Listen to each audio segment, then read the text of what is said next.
Afternoon. It's 4 minutes past 5. We're a little bit late. We beg your forgiveness, but we're here after all. Andy and I this time have the pleasure of being joined by one of the best in the business, Mr. Simon Barrett of Co-op Innovations. Simon, how are you? I'm good, thank you. I'm enjoying a glass of wine if I'm not out in the sunshine. So excellent. A nice glass of Sancerre, I hope. Mm-hmm. Let's not get too elitist. More like Aldi Sauvignon Blanc, but yeah, very nice. Enough of the elitist stuff. Let's Spike, please. Enough. Perfectly acceptable. And I'm going to make apologies on behalf of two of our guests, who both are not. It's nothing to do with the weather. It's all to do with the games industry being rather busy at the moment. And two of our guests who are going to come on today have both sent their sincerest apologies. And they have both said that they would love to appear in future weeks. So we will get both of those lovely people. Names not to be mentioned, obviously, yet, because we don't want to spoil any surprises. But they will be with us in the coming weeks. Absolutely. And to those of you who have noticed, we've got some graphics. It's starting to become like a bit of a professional outfit here. And if you like it and you like what you hear, if you've got some suggestions, let us know. But please just drop us a follow on YouTube or Twitter. And we're going to be doing this every Friday with different esteemed members of the games industry. And today there are a few that quite know as much about virtual reality as you do, Simon. Perhaps you might. I've heard it before, but I think some people might like to hear on your journey on VR and how that's gone. Sure, yeah. I mean, the full story I think we had back in Slush, wasn't it, where we were talking about the full history. But yeah, I mean, I started very early with computers generally when I was 6 years old, just getting into programming and everything else. And sort of virtual reality, of course, was the thing you sort of read about in books and everything else. But I picked up a how to build your own virtual reality headset book back then, where it was the thing of DIY, making your own game controls and everything else. So the fascination with VR and the potential for it in terms of, you know, connected worlds and all that kind of stuff wasn't just the sci-fi. It was kind of something really interesting that kind of combined everything I was into. And so I bought my first VR headset when I was 12 years old, a random car boot sale in Hull. Found it in this box, and it was a VR headset. You actually see one in person for the first time. But when you say VR headset back then, yeah. What was what do you mean by that? What was the technology? How did it work? Because we're obviously a long way from, you know, what we're looking at today, or is it the same? So I mean, it was the I forgot the company name, but it was the eyeglasses. So IO glasses, I think it was the original company name. And they had two little screens you had, which I think were 320 by 200 resolution in each of them. And then you had a black sort of visor which you put over the top of it. So if you took that visor off, it was an AR headset. If you put the visor back on, it was virtual reality. And then that's basically where we're at now with a lot of this tech. It's just obviously the resolution and the head tracking abilities and all that kind of stuff wasn't there at the time. But yeah, I bought these kits for like, I don't know, 50 quid or something like that maybe, and I soldered it with my mum to fix them up so they work, because they were broken as seen sort of thing when I bought them. And we just did a bit of messing around with them in wireframe and stuff like that. But that was really it then. You know, obviously the performance and the graphics wasn't there, but that passion sort of stayed with me while I ran the other games companies and developed my skills and everything else. And then when Palmer Luckey sort of launched the Oculus Kickstarter, we met up at Gamescom with him and his co-founder. We sort of had an early chat about the future of what we could do at Ford or Lemon with VR. And then fast forward a few years later, we're doing you know, our own stuff, and Corporate Innovations is built around multi-user VR and AR and the sort of tech and content for various industries that goes with it. So yeah. And we hear all these phrases out at the moment: AR, VR, MR, XR. What should we be calling it, Simon?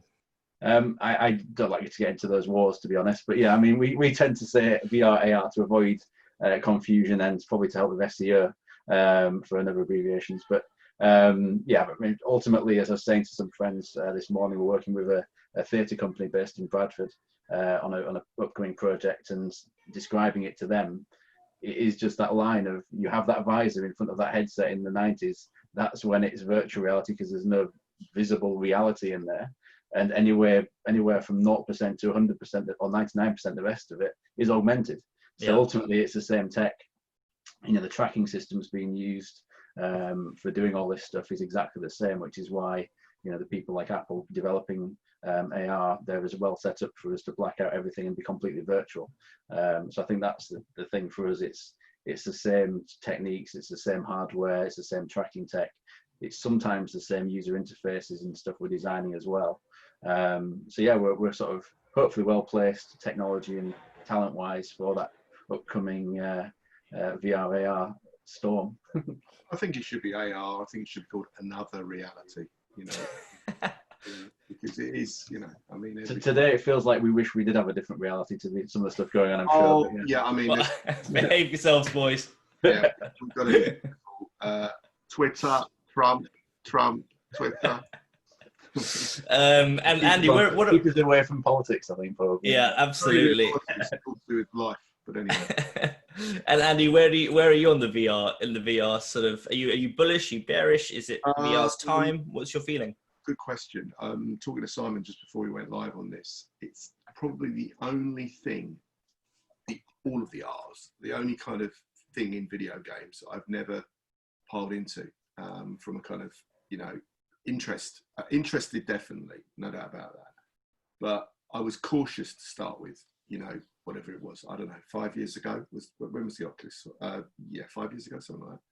I was cautious because I completely got the experience, but did not get the kind of kerfuffle that you had to go through to get that experience. And I felt that I was probably kind of injured by 3D films and you know, the whole 3D glasses business that in my lifetime has happened twice. And I remember Sony really going big on 3D TV, like reasonably recently, probably 10 years ago, something like that. And, you know, seeing Toy Story 3 in 3D, and it wasn't very good. And, you know, I sat in a cinema, I wore these glasses, they were very comfortable, but useless. And actually, Toy Story 3 in 3D was eminently worse as an experience than the previous two Toy Stories. And the reason for me was bloody obvious when you think about it.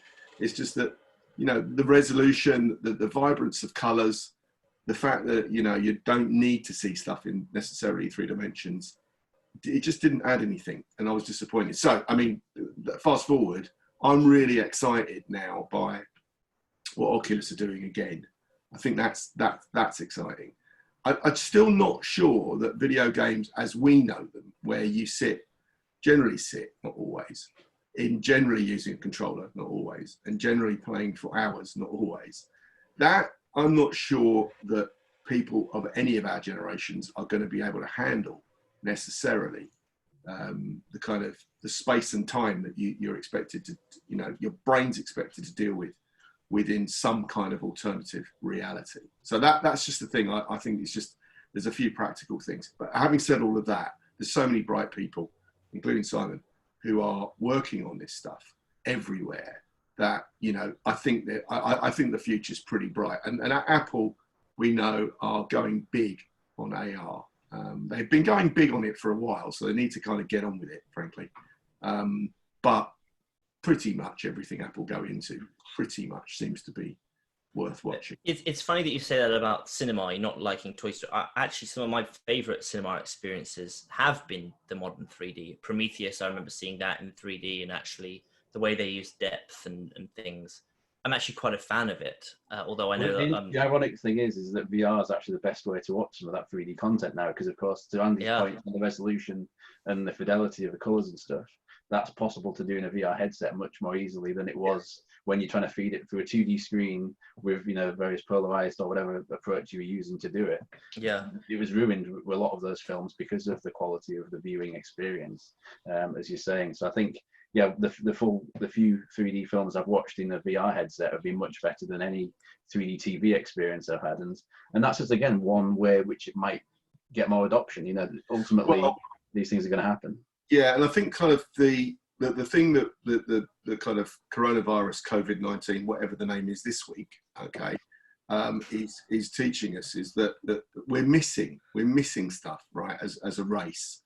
And for me, one of the things is shared experiences, like music. Going to gigs is a big thing in my life, always has been. I'm really missing that. And I worry the stuff I'm missing the most is also correlated to the things that I don't think we're going to get back the fastest.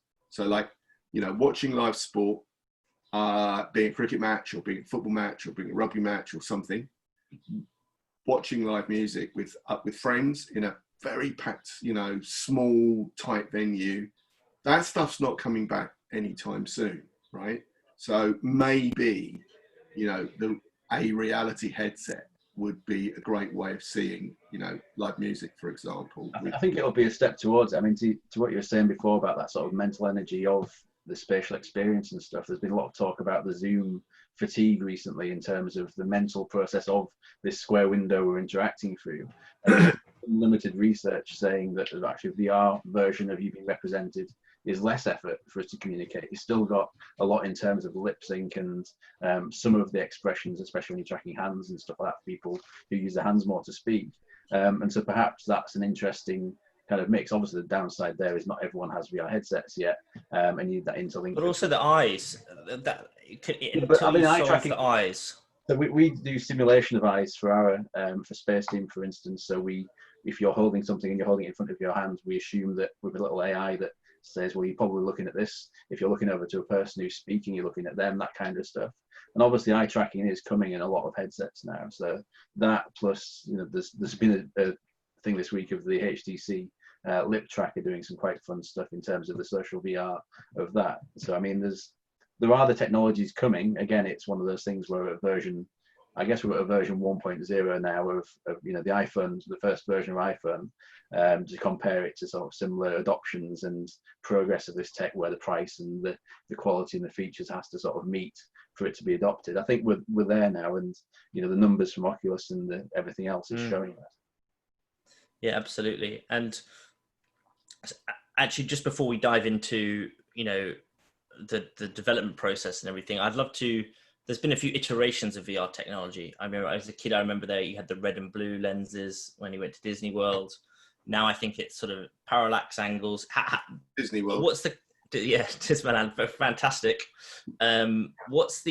Is that have we now settled on the technology for this, or do you think there's still iteration around the core mechanic of how VR works for us?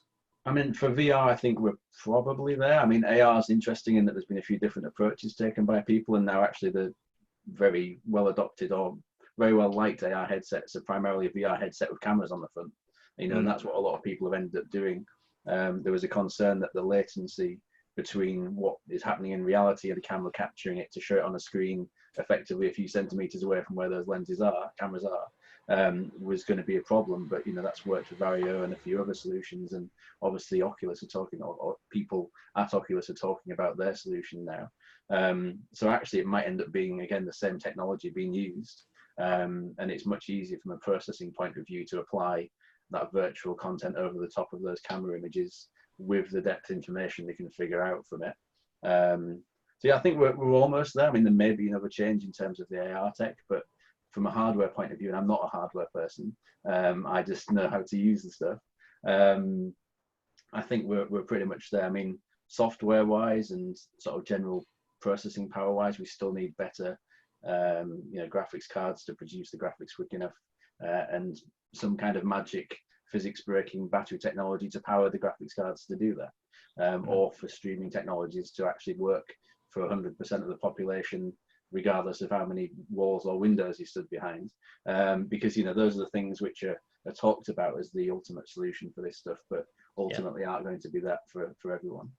Do you see 5G sort of playing a major role in all this? Again, for specific conditions where, you know, they're in a well-covered 5G spot without any other potential interference for it, I'm sure it'll work fine. And if they can afford the bandwidth of streaming that much content down on a Vodafone Apple, you know, payment plan, I'm sure they'll be fine. But ultimately, I don't know if it'll work for everything for everyone.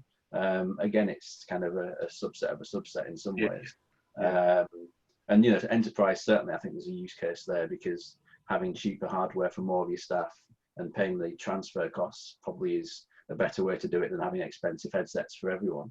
And you know, there's other sort of hybrid approaches where the bandwidth of 5G can be used to sort of send enough data down for the hardware at the end, you know, your low-level hardware Quest or whatever, to do less work. So that's something we're looking into ourselves.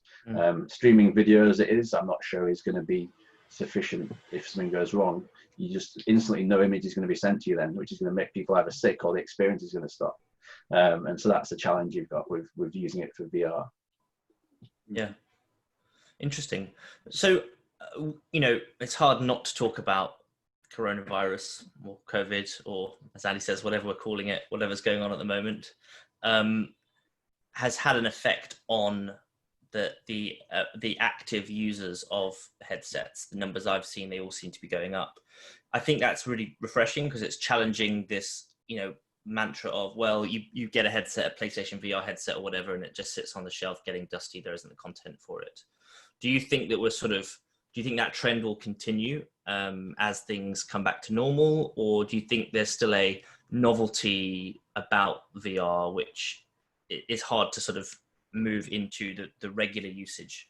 And whether that's sort of games or fitness apps or communication, there's definitely an increase in usage, I think. Yeah, I mean, before Simon answers that, I mean, one of the things that I've felt for a while with VR is, specifically VR, is actually, is it anything to do with games at all? And in fact, are the uses outside of games? That's for me always been that kind of nagging question that I've asked myself.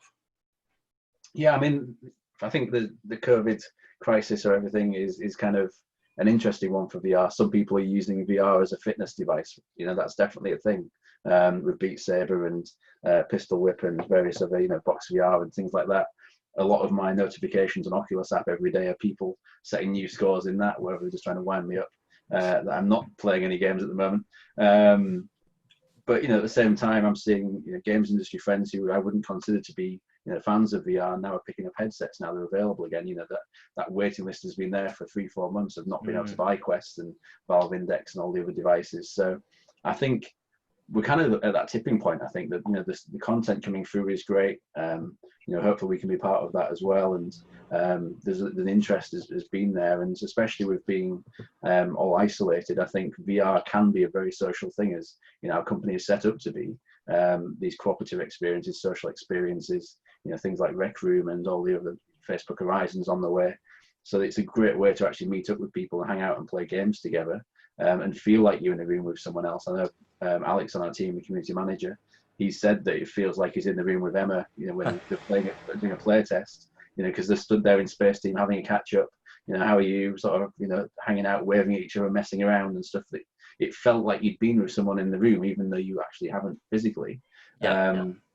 And so I think that's a really interesting time for us. I mean, we developed a virtual pub experience 3 years ago for a company we're working with, and it was a multi-user hangout in a pub.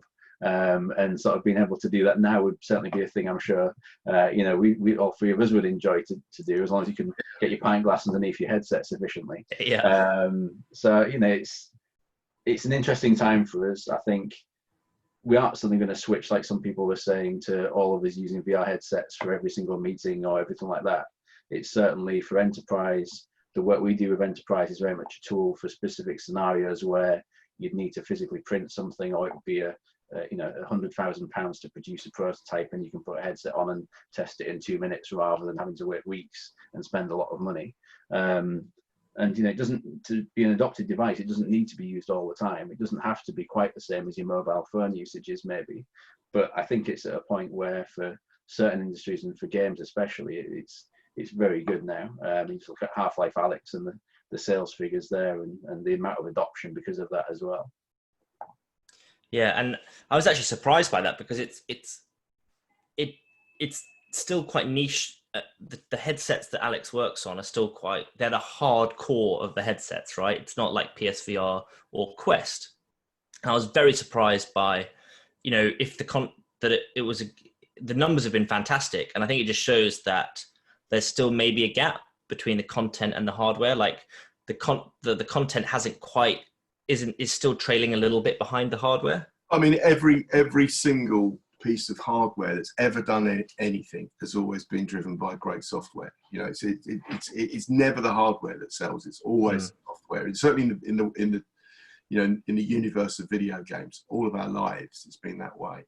And I think that it doesn't surprise me with Valve that they've not cared too much about that. They've shot high, in terms of they've gone. We know what we're doing.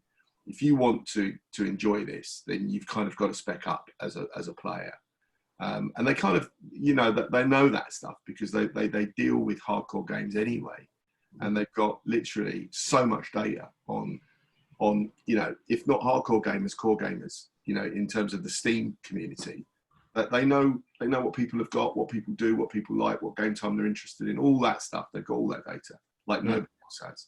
Yeah, I mean, so the hardware in terms of GPU for Alex needs to be high end still, but it does work with the Quest with the link cable. So that was the big thing, I think, which we saw. Which not easy to get though, the right cable, the right link cable. No, they've actually opened it up, so you can buy them for £10 now. So yeah, you should be doing this if you're not already doing it.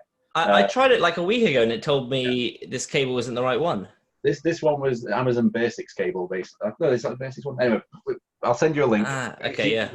I'll buy another cable. I think I got 4 in the end, and then none of them work. So it's probably me.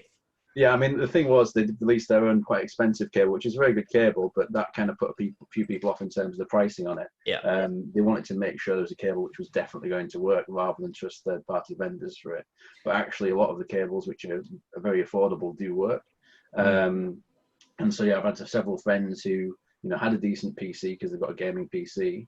They thought, well, I want to try VR, and okay, well, I've got a family-friendly type games and standalone can take it anywhere Quest, which I can also plug into my PC and have a good enough kind of VR headset for playing Alex and other VR content. So, I mean, people have talked about the fact it's bad for the Rift S for Oculus because effectively you've kind of killed your PC headset a little bit. I would argue you haven't because you've still got a great PC headset there, but if you're only spending £400 once, you're going to spend it on something that does everything rather than one specific thing. But yeah, I think it's really encouraging. And while I don't think content needs to be a big name to be good or to be enjoyable, it does attract people to platforms, and so therefore it's a good thing for VR generally for all sizes of developers, I think. I totally agree with that. Andy, as someone who's been in the business of video games for a while and runs studios, I think some of the comments that you hear from developers are, we'd love to make for VR, but it's not going to be commercially successful because the install base isn't there. Yeah. How do you circle that so that you've got top tier developers wanting to make content for this still nascent platform? Well, I think that probably is a reflection of why I personally haven't really dived into VR over these last 5 years or so. It's being driven by, I've done too many things in my life with video games which have not made money, which I've convinced myself and my colleagues that would be an amazing thing to do. And don't worry, we'll do Kevin Costner. We build it and they will come, right? And they don't, right? Because for various reasons, maybe because the content's not so good. However, with VR, I've always been concerned that there's no stabilization. There's no really, that's the kit you want to get. If someone says to me, Andy, what would you recommend for VR? I'll just go into a kind of, how long have you got? And how much are you really interested in this? And I put people off because it has been quite complicated. So I think lots of developers would like to, lots of developers did jump into VR, some years back. And there were some major investment bets going down on VR businesses. I mean, I can remember being involved in a couple. And unfortunately for once, I didn't dive in, probably less poor as a result of not diving in.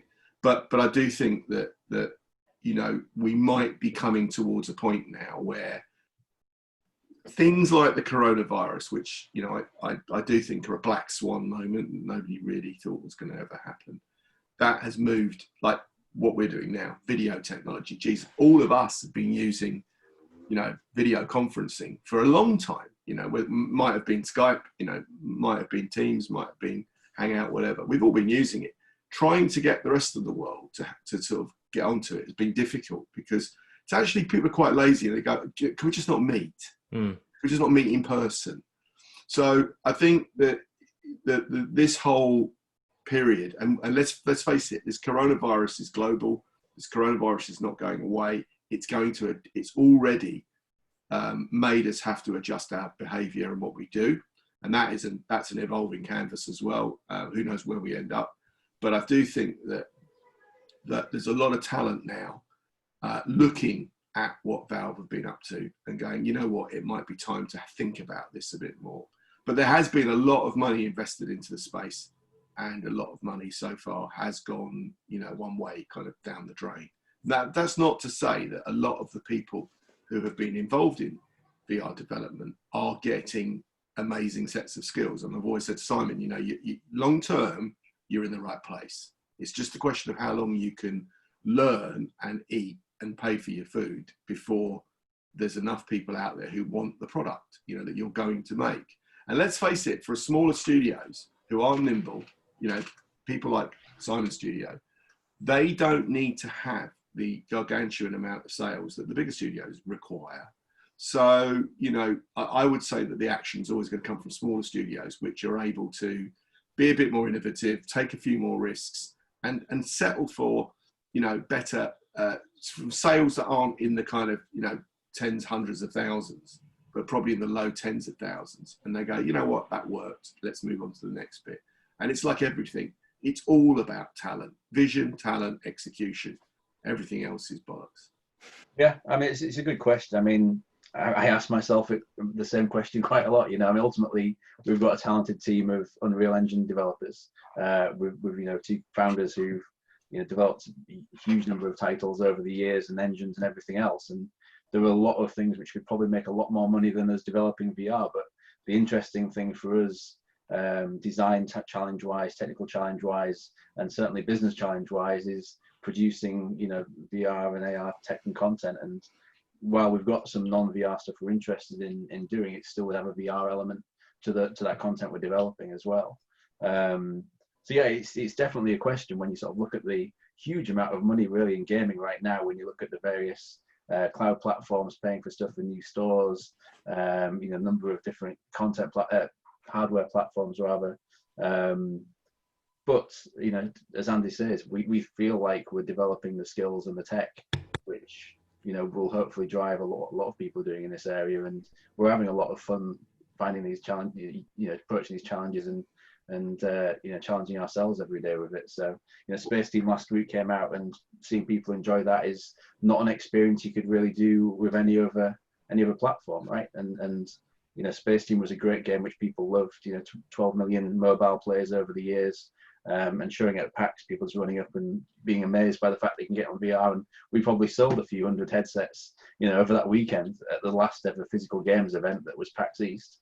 But yeah, we hope that it's a sign of things to come, that we can do more content like that and build on it. I think you hit the nail on the head there in terms of what drives great technical brains and great creative brains. It's not just money, okay? It's about doing stuff that's different. I mean, otherwise, why would Elon Musk be, fuffing around in space? He's built some great cars. Everyone loves Teslas and all the rest of it, but he wants to be doing something a bit different. And I think that's the overriding sort of life lesson that I've had in games, is that we never stand still. We've said this before on this stream. The industry never stands still. You don't have enough time for the kind of grass to grow under your feet in video games, because everything is moving, and this is now multi-dimensional. So much is going on, so much talent, massive companies. I was explaining to a bunch of book people the other day about the AAA publishing companies and why they're just enormous and successful, and their games are incredible. If you take companies like Activision Blizzard, and you take Electronic Arts even, and you look at sort of, what Take-Two are up to, and Rockstar, and what Ubisoft. These are enormous companies doing amazing things, and it's always innovative. It is always. I mean, we might see the same franchises being trotted out, but the games behind those franchises are never they're not just re-releasing. It's not like Hollywood, which is very tired and very fat. Yeah, on the whole, I think there have probably been some examples lately of. Well, I think it's quite. Yeah, I also would also say that some of the tired franchises being sort of pulled out again. Ironically, they're based on games technologies, those innovative titles. Yeah. But the thing is that also working on games that are as run as a service is actually quite hard work, and it's quite boring work. And again, working inside a AAA studio where you've been building the telephone box for 2 years, you know, it's going to be in the game for about a nanosecond, is again quite boring and quite sort of you know, demotivating. So I do think that new platforms, new technologies are always going to attract people who are prepared to take risk. And the people who are prepared to take risk because they might think about it, but they don't think too much about it. That's the thing. It's like, I'm going to do this. Let's get on with it. Let's get a bunch of people together, and off we go. Sorry. No, go ahead, Simon, please. You know, similar way people look at niches in various markets, whether it's, you know, we've worked on cricket simulation games in the past, and, you know, football management for a little while was also a bit of a niche until, you know, the teams have really taken off in that area. But, you know, all of these things, if you know you've got an addressable market, and VR for us is just that market. It just happens to be, it's a different hardware requirement you have for that particular niche. And you know, there's more interesting challenges to solve there. So I think that's all it is for us, really. And I think that's an exciting thing. Well, we're all sort of hobbyists at heart. That's the thing. You know, we are. You know, I've noticed my friends fall into two categories during the coronavirus: those that have got hobbies and those that haven't. And that, you know, it really is like that. And it's not like any other thing. Then you got a hobby, you haven't got a hobby. That's it. Okay. And if you haven't got a hobby, my advice is try and get one. So, Simon, I want to talk a little bit about the development of VR games. Is it intrinsically more difficult? I think one of the great things about our industry is there are so many really talented indie studios out there, or people with great ideas. And the tech on the whole, to make a video game, the barrier to entry is getting less and less all the time. Is VR a difficult hurdle to get past, or does it fall into that kind of, what's the barrier to entry like? Not as easy. So I mean, we've got a couple of challenges still right now. So one is that ultimately, if you're running below frame rate on VR, you won't just get a few angry people saying you're not running at a certain frame rate. You'll make people sick and very uncomfortable. And you probably won't get past for your requirements with Oculus or other people as well. So optimization of graphics is something that, you know, I've worked in for years, and that's been my sort of programming area, and as with my co-founder. So it's certainly a challenge area which we don't have to deal with as much, and we can work with our artists to make sure that the requirements are met for, you know, how many polygons and things you can be throwing around, and texture sizes and shaders and everything else. So there's an extra challenge there. We decided to add another challenge on top for ourselves, which is multiplayer, which is difficult to do normally, but when you're having to consider whether or not one VR player is gripping something or it's another player gripping something, and that it has to react locally quick enough that you don't feel that your controller's broken, that you're grabbing something, while also making sure it goes to the server and then to the other people, it's kind of an extra problem on top. So I'm going to say yes, it is more difficult and more of a challenge. I'd also say that the engine manufacturers, you know, your Epics and Unities, obviously do a great job with the support they give generally, but they don't always necessarily support VR as well as they could do, because there's so many innovations and other things to keep up with. So Oculus, for instance, have their own branch of the Unreal Engine, and so we'll probably work with that, excuse me, and then fix up issues in there ourselves and connect those back, or build a version of the engine on top just to perform those latest updates. So it's an extra level of difficulty, I would say, which is probably again why some people veer away from it. For producing a prototype and getting something simple working, it's just as easy as it would be for any type of game. But for actually shipping something on it, as soon as you get into the right, now it needs to run on this particular headset and this particular headset, and oh, some person's using this random piece of software to stream it over, you know, over Wi-Fi, and that means that this thing doesn't work. So you just have a different set of compatibility and those sort of issues to deal with. But I mean, that's part of the game. I mean, look, you know, we worked years ago on all the J2ME and mobile devices and all that kind of stuff. So people talk about fragmentation in virtual reality. I've never worked on mobile. So I'm quite happy with, you know, a couple of headsets we have to deal with and all that kind of stuff. Generally, the controllers are the same now. Obviously, for a little while, we had, you know, a mix of controllers or no controllers or PlayStation 4. DualShock's been a big part of it. That's gone away now, and the sort of 2 controllers and with a reasonable set of buttons and everything is kind of the standard. Obviously, hand tracking is the thing which is coming in now, which is a bit of a more left field thing to consider. But yeah, I'd say yes, there are challenges, but they're worth the effort, I think. And I think when it comes to the hardware, we saw Samsung withdrawn their VR. I don't know what it was. They had like a VR. I don't think it was pure VR, but I know Samsung withdrew their sort of VR platform just last week. You've got Oculus, you've got PlayStation, and HTC all creating headsets. Are we going to see more people enter the headset space, or do you think the hardware is sort of going to really just end up with those three? Those mixed reality ones are interesting. So there were quite a few of those. So Acer and Asus, HP are the ones who are kind of really active in that market. Yeah, you're right. Yeah. I think it was yesterday or the day before, but then you Reverb, I think it's G2 they're calling it. So that's $599. It's the highest resolution sort of consumer grade headset that's been announced yet, so higher than the Valve Index, sort of 2000 pixels by 2000 pixels on each eye. So really good visual quality, slightly lower field of view and slightly lower refresh rate, but like that should be amazing to sort of use, and the tracking in it and the controllers have improved as well. So there are still movements in it. Hardware is obviously much more of a costly thing to produce, and obviously they're targeting enterprise as well as consumer with these things. You also got the high-end, super high-end, like the Vario headsets, which are like $6,000-$7,000 each, and they're just amazing to look at, some of the tech in those. But yeah, I think we'll still see innovation there as well, because ultimately, whoever produces the best version of that is going to have the AR headset, and we'll get it bought up by everyone. Really, that'll be the thing which is the tipping point for the future of all this stuff. And do you think we're going to see? I mean, the Quest obviously just changed the game with it being untethered. Now, I think we talk about hybrid headsets, that can be used tethered or not. Yeah. Do you see everyone moving in that direction, or do you think people will still make tethered only headsets?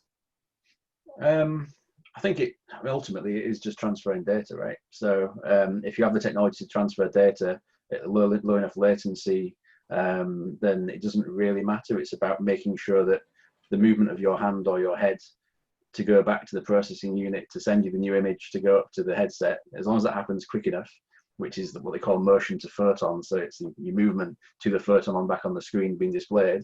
If that latency is low enough, then it's fine. So, if we're talking about maybe the Apple version might be that your phone is effectively doing that, and it could be wireless, running in your pocket, which will get quite hot, but would work up to your headset. That could be a thing. It could be tethered with that as well, potentially. Ultimately, everything is untethered. I mean, you're talking to somebody here who, when a little boy, the first remote control that we had as kids, right, to a color television, this is a long time ago, was on a piece of wire. And all it did was it had 2 buttons on it. This was everybody's same thing. 2 buttons. One changed the channel. One put the volume up. Right? You couldn't turn the volume down. Only put it up. Okay, this is it. And you can only go one way on the channels. That was tethered. Look at headphones. I mean, AirPods now seem to be everywhere. Wireless headphones are. Who would have a piece of wire on their headphone? Oh, yes. Sorry, Spike. Have you got? Just me. Yeah, just you at this moment. But I mean, everything ultimately is untethered because people want freedom to move around and do stuff, and that stuff just works eventually. I'm being irritated. I'm afraid of 5G, obviously, but yeah. Yeah.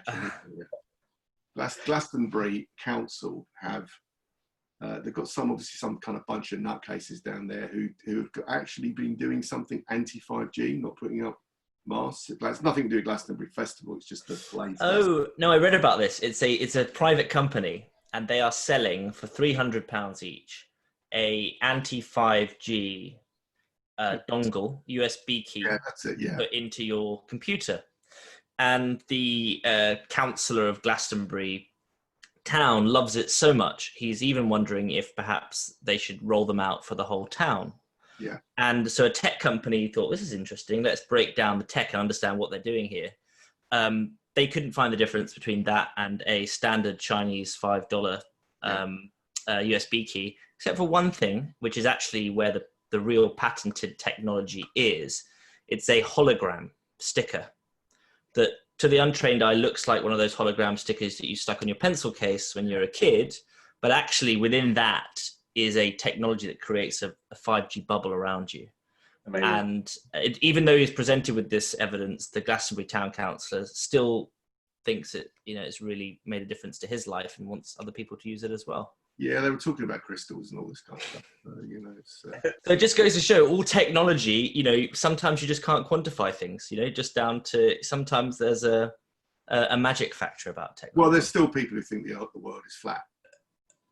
Sure. Yeah. Maybe we're living in a simulation or not. I think the better VR gets, the more I'm convinced that we probably are living in a simulation. We're in the Truman Show, certainly with the current president of the state. You wouldn't want to talk about politics for 5 minutes, Andy. I'm not going to allow it. We're not going to allow it. It's the States of America now. It's not anything else. It's the SA. There's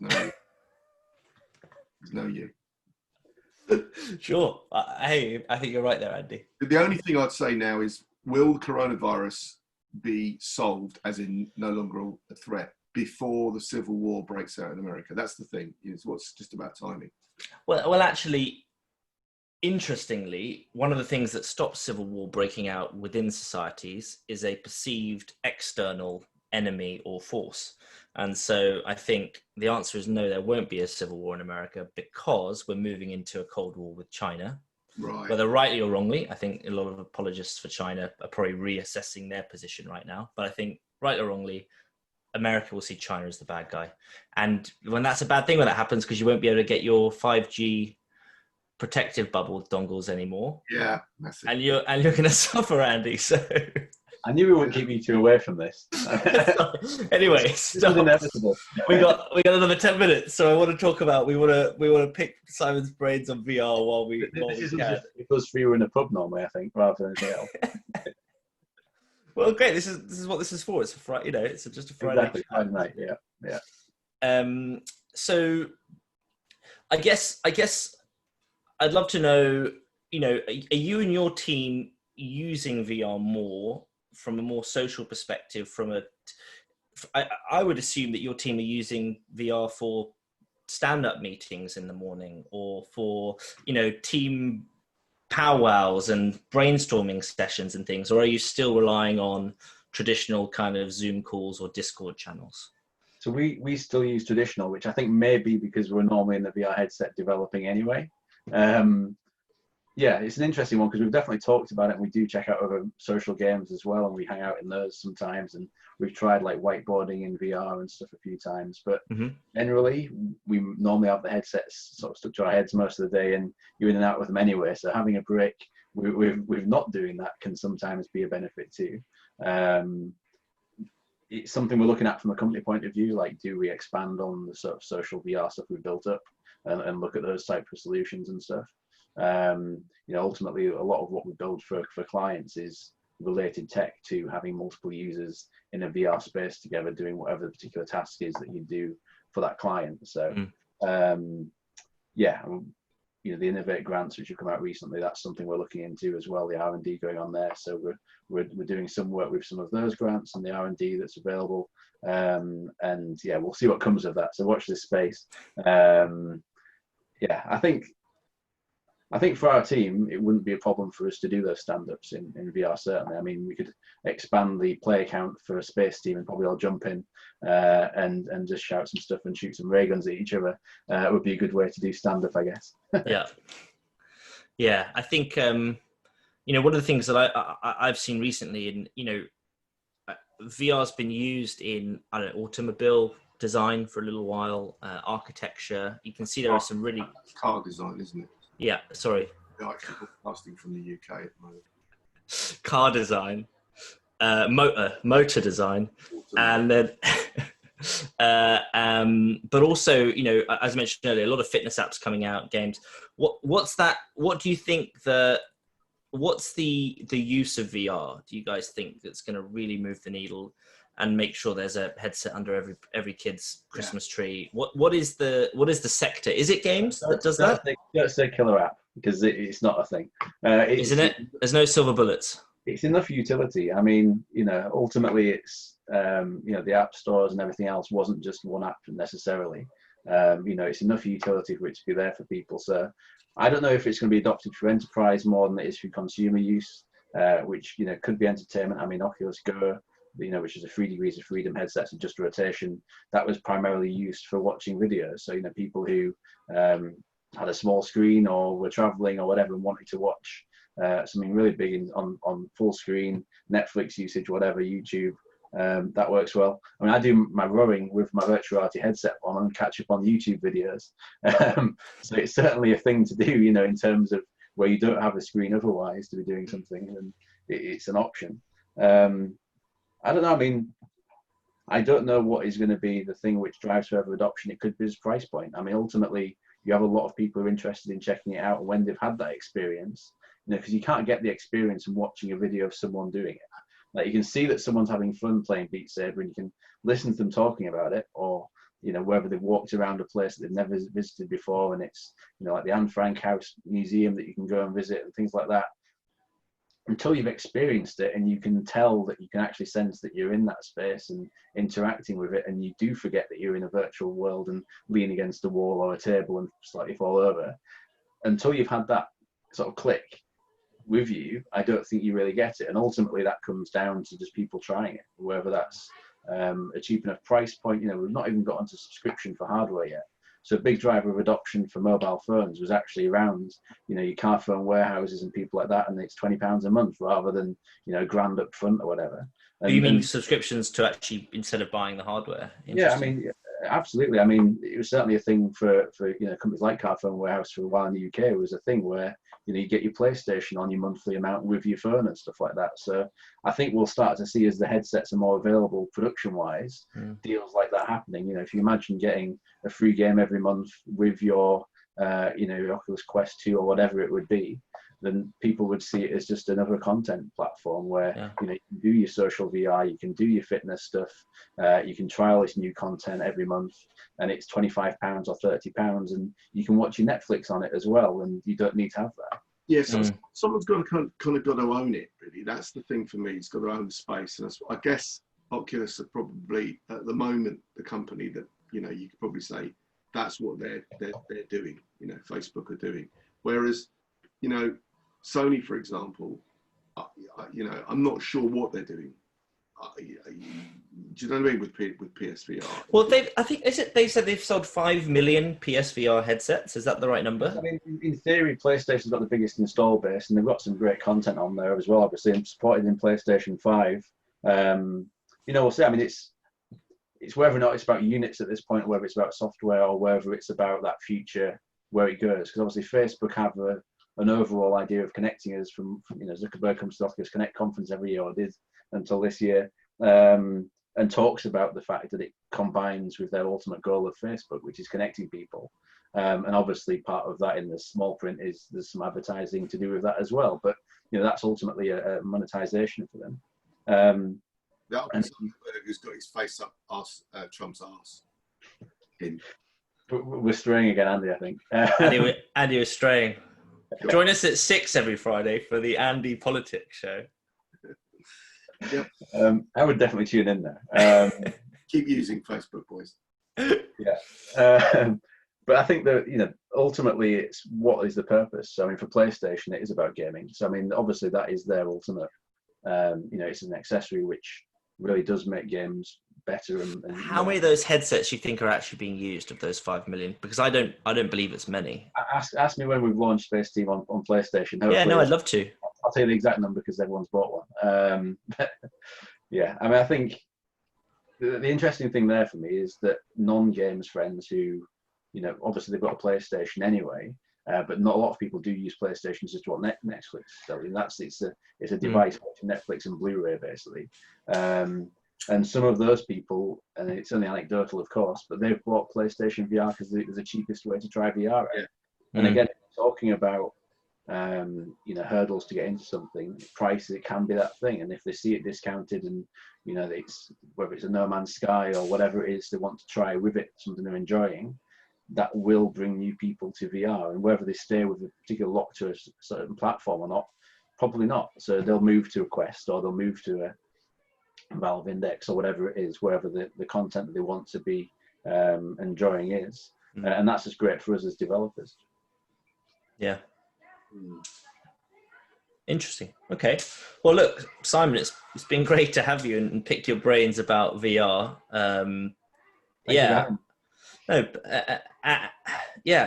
Andy, I guess final question to you is to I'll let you be the oracle here. When is the year of VR, do you think? What year will we all be rocking VR or AR headsets?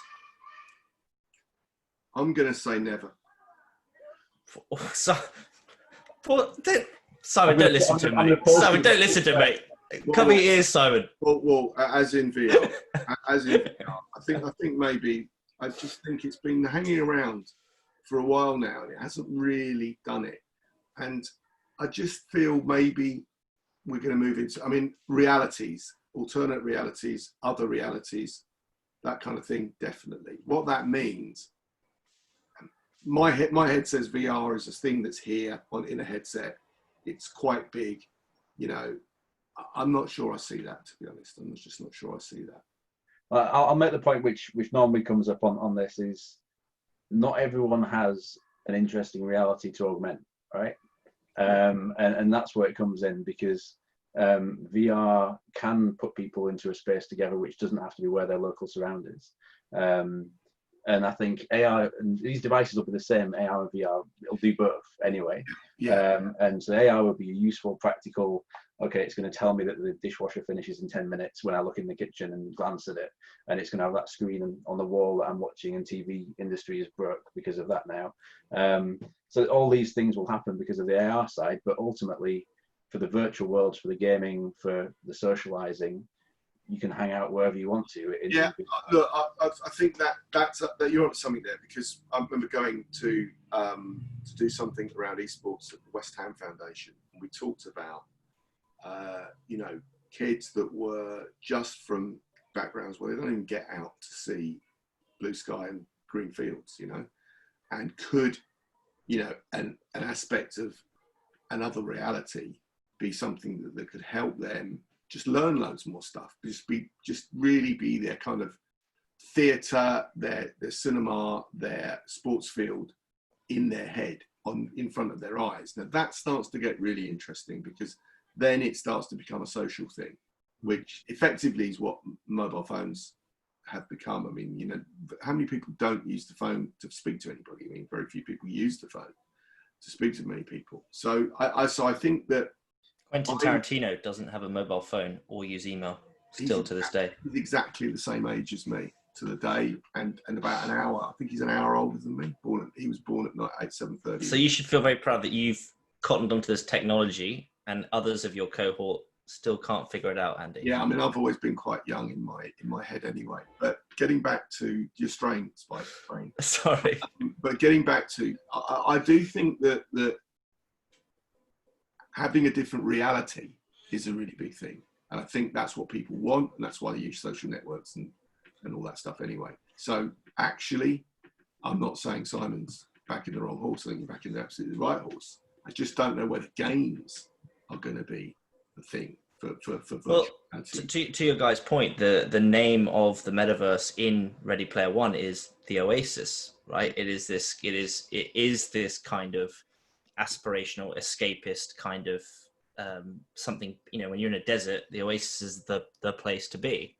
And I think there's two sides to that. There's this dystopian future where some kids will never see a real green field, Andy, and real blue sky, but they'll get to see it through a VR headset. And there's the flip side which I think, the more optimistic side of actually this really is an equalizer. It gives everybody all sorts of experiences that people wouldn't normally have. It's just where that balance lies. I agree with you, and I think there's a bigger discussion there about the kind of existentialism around what work is and why we spend so much time doing it in order to live, when actually you can go out that room now. I think we've got next week's discussion ready. Existentialism with Spike and Andy. Jean-Paul Sartre. Simon, it's been a pleasure. Thanks everybody for tuning in. We're here every Friday at 5 o'clock. Thanks. Simon. Cheers. All right. Thanks, Simon, for joining us for our little Cheers, guys. hour.